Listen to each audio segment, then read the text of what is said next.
भाषा होके जब तक सुर गगना होके गवैया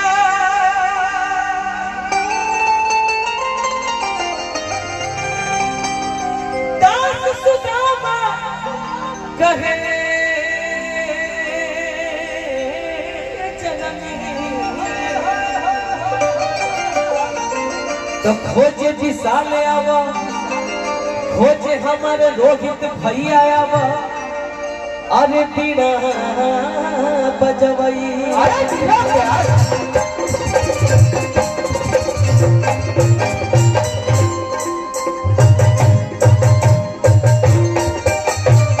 एक बार प्रेम से बोली सरस्वती मैया की,